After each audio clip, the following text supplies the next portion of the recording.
အားလုံးပဲမင်္ဂလာပါခင်ဗျာဒီပိတ်လေးကတော့ကျွန်တော်တို့မြန်မာနိုင်ငံသားတွေရဲ့အရန်ကိုရည်ကြီးတဲ့ပိတ်လေးတစ်ခုပဲဖြစ်ပါတယ်ကျွန်တော်တို့ဒီပိတ်မှာဆိုရင်ကျွန်တော်တို့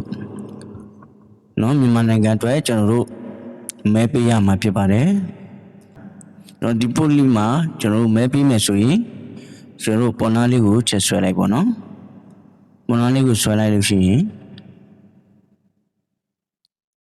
2 မိနစ်ပဲချိပေးပါဆိုတဲ့ဒီမှာဒီဟာလေးကိုကျွန်တော်ရပါပြီနော်ဒီဟာလေးရပြီဆိုရင်ကျွန်တော်တို့မဲ့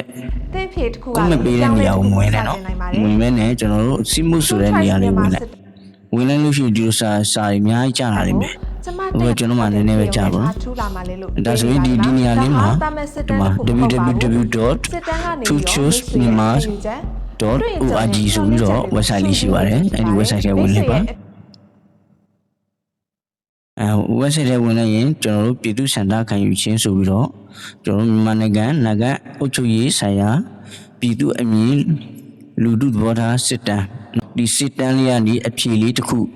ဖြစ်ပေါ်လာဖို့ဆိုရင်ကျွန်တော်တို့မြန်မာနိုင်ငံသူနိုင်ငံသားအလုံးပါဝင်ပေးကြပါလို့ကျွန်တော်အနေနဲ့တောင်းဆိုပါတယ်ခင်ဗျာစကားကအဘသားဆိုတဲ့အကောင့်လေးလဲနော်ဒီစစ်တမ်းလေးမှာစစ်တမ်းဝင်ပြီးတော့ပေးလို့ရပါတယ်ဆိုတဲ့အကြောင်းသင်ကောင်းပါပေးတယ်နော်မင်းတို့လည်းမင်းတို့ယုံကြည်ခြင်းနဲ့မင်းတို့โอเคဒါဆိုရင်ဒီမှာမေးခွန်းနံပါတ်1NLD ဆိုရလက်ထက်၌ကျပခဲ့သော2020ထွေထွေရွေးကောက်ပွဲရလဒ်သည်မြန်မာပြည်သူကိုကိုစားပြုသည့်တရားဝင်ရလဒ်ဖြစ်သည်ဟုယုံကြည်ပါသလားနော်ကျွန်တော်တို့ NLD ဆိုရလက်ထက်မှာအားလုံးစင်ပြနဲ့လူမှုရေးစီးပွားရေးကျန်းမာရေးနော်ပညာရေးစသဖြင့်ပေါ့ဗျာအားလုံးစင်ပြခဲ့ပေမဲ့မအားလာအုပ်ချုပ်လိုက်တော့နိုင်ငံကြီးကပြပုံယူဖြစ်လို့ဗျာဒါဆိုတော့ကျွန်တော်တို့ဘယ်ဟာရွေးရမလဲကျွန်တော်ကတော့ယုံကြည်ပါသည်ပဲရွေးပါတယ်ခင်ဗျာโอเคမိကုန်းနံပါတ်1NLD ဆိုရလက်ထက်ကျပခဲ့သော2020ထွေထွေရွေးကောက်ပွဲတွင်ပြည်သူများလွတ်လပ်၍တရားမျှတစွာမဲပေးနိုင်သည်ဟုယုံကြည်ပါသလားကျွန်တော်ယုံကြည်ပါတယ်လွတ်လွတ်လပ်လပ်ပပပမမကကန်ကျွန်တော်ပေးခဲ့ရပါတယ်ဒါပေမဲ့စကားကတော့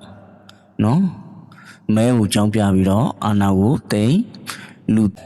မျိုးစုံနဲ့ခုဆိုရင်9 နှစ်လောက်ရှိပြီပေါ့ဗျာ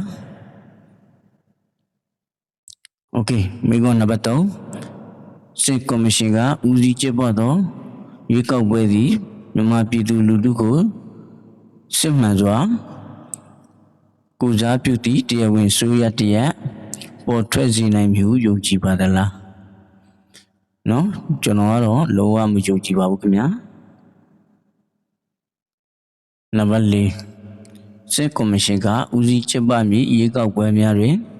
ပြည်သူများလွတ်လပ်၍တရားမျှတစွာမဲပေးနိုင်မှုယုံကြည်ပါသလားနော်ယုံကြည်တဲ့လူတွေကတော့ပေးနေကြတာတွေ့ရတယ်ပေါ့နော်အဲ့ဒီလူတွေတော့ကျွန်တော်သူတို့လည်းပြင်မပြောပါဘူးသူတို့ကဓာမိုးထားတဲ့အောက်မှာနေရတယ်ဆိုတော့โอเคကျွန်တော်တော့လုံးဝမယုံကြည်ပါဘူးခင်ဗျာမိကုန်းနံပါတ်5တရားဝင်ရတာဒီမိုကရေစီဆိုရပြန်လည်မပေါ်ပေါက်မီစစ်တပ်ထိပ်ချုပ်မှုအောက်တွင်မြည်သည့်ရွေးကောက်ပွဲကိုမဆိုကျင်းပသင့်ပါသလားကျင်းပသင့်လားကျင်းပလည်းပဲမဲပေးသူတွေကနော်နိုင်ငံနဲ့ချီပြီးမဟုတ်ပဲနဲ့ရက်ကွက်ကြားလောက်သာပဲရှိမယ်လို့တော့ထင်ပါတယ်နော်ကျွန်တော်မကျင်းပသိဘူးတိတ်ပဲမရှိတဲ့ရွေးကောက်ပွဲကြီးမိကုန်း6နဲ့9ကိုမဖြေဆိုမီတဲ့တင်လက်ရှိနေထိုင်သောနေရာကိုဖြေချပေးပါတင်ယခုပမာနေထိုင်ပါတလဲတခုသာရွေးချက်ချစ်ပေးပါတဲ့နော်နှစ်ခုသုံးခုမချစ်နဲ့တခုဆိုရပြီကျွန်တော်တို့ကအခုကထိုင်းနိုင်ငံမှာနေတာဖြစ်တဲ့အတွက်ဒါပေမဲ့ထိုင်းနိုင်ငံနဲ့ဒုက္ခတဲ့အဖြစ်သူပြောထားရနော်ဒါဆိုရင်ကျွန်တော်တို့ဒုက္ခတဲ့ဖြစ်နေမဟုတ်ဘူးတကယ်လို့ဒုက္ခတဲ့ဖြစ်နေရောက်လာတယ်ဆိုရင်ဒါလေးကိုချစ်ပါနော်ဆိုတော့မလေးရှားလို့လည်းမလေးရှားအိန္ဒိယဆိုလည်းအိန္ဒိယပေါ့နော် ကျွန်တော်တို့ချစ်လို့ရပါတယ်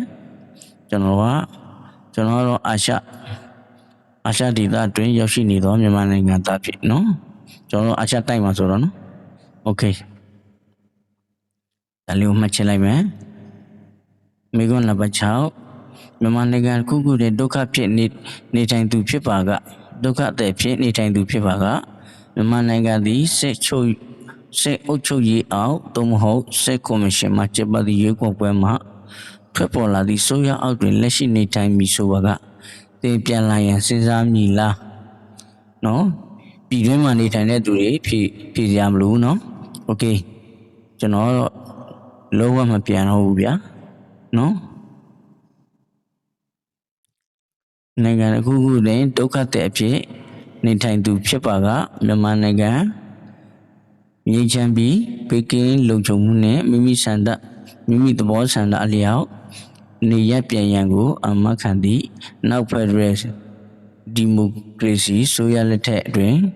တင်ပြန်သွားမည်လားဒါဆိုရင်တော့ကျွန်တော်ပြန်ပါမယ်ခင်ဗျာသူပြောရတာနော်မြန်မာနိုင်ငံကိုငြိမ်းချမ်းပြီးဘေးကင်းလုံခြုံမှုနဲ့မိမိသဘောဆန္ဒအလျောက်နေရပြန်ရေးကိုအာမခံသည့်နော်အာမခံတဲ့ဒီဖက်ဒရယ်ဒီမိုကရေစီဆိုရ